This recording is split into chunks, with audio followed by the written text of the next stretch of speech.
Okay, the little stuff. Pullaparts. So you can use anything to do pullaparts really. Yeah, I like this thing. If you notice, it's got sort of like a spring and a band on that I put on myself. Now originally it came with 4 springs, and I think that the world's strongest man would not be able to use it with 4 springs.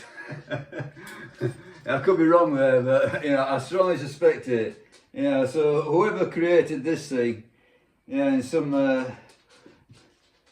factory in China, I imagine, they didn't put a lot of thought into it, because I can't imagine that, you know, that anyone who ever bought one of these would be able to use it with 4 springs on it. So I remember when I first bought it, and thought, okay, let's have a go. 4 springs, moved it about 1/4 of an inch.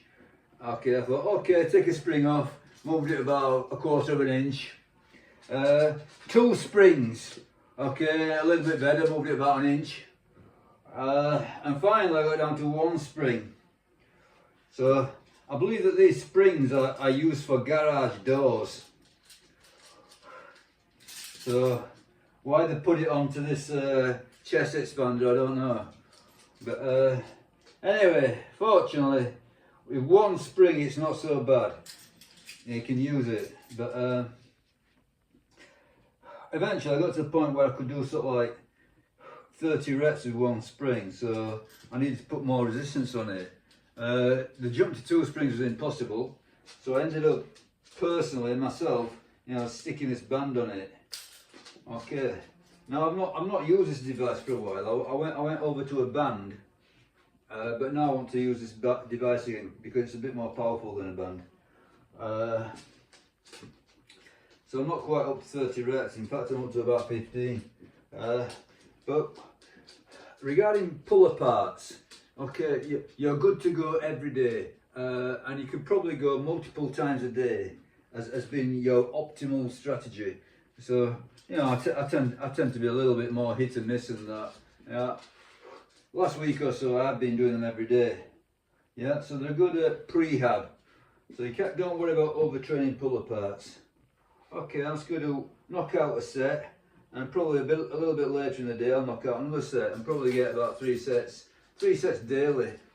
I've just done half an hour on the indoor bike trainer, very easy, sort of like zone 1, zone 2, and I'm persisting in the sort of like leaning out cardio. Probably my strength is taking a hit, but I'm not so worried. I'm gonna get the fat off again, or at least get to a good level of leanness, and then build back up. And it just goes on and on and on like that. You know, there's no end point to it. You know, I think you're perpetually leaning out, bulking up, leaning out, bulking up. I think the secret is not to do it extremely. It's, you know, moderate bulking. You know, don't starve yourself.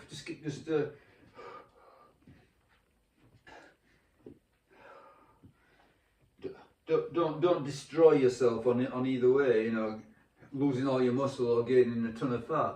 Just keep it within boundaries.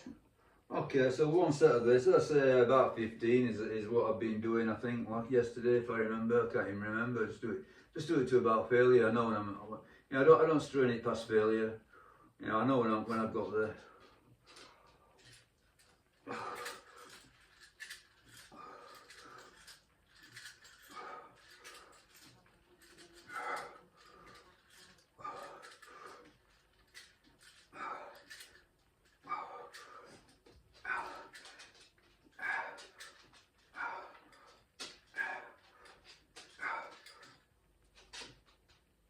Yeah, that was a good 16, definitely. Yeah, good stuff. As I say, it's a very healthy thing to do. You know, I've checked, you know, the Oracle, in other words, DeepSeek AI, and it says to me, you're good to go every day. Not so with face pulls. So face pulls are a little bit more demanding, so it suggests face pulls 2 or 3 times a week. Pullaparts every day. Okay, well, I thought I'd stick a video on just to show the world that I'm carrying on. I'm trying to be consistent with what I say, that I'm leaning out. Obviously it's not the easiest thing in the world, it takes a bit of discipline, but I think I'm getting there. Okay, that's it today.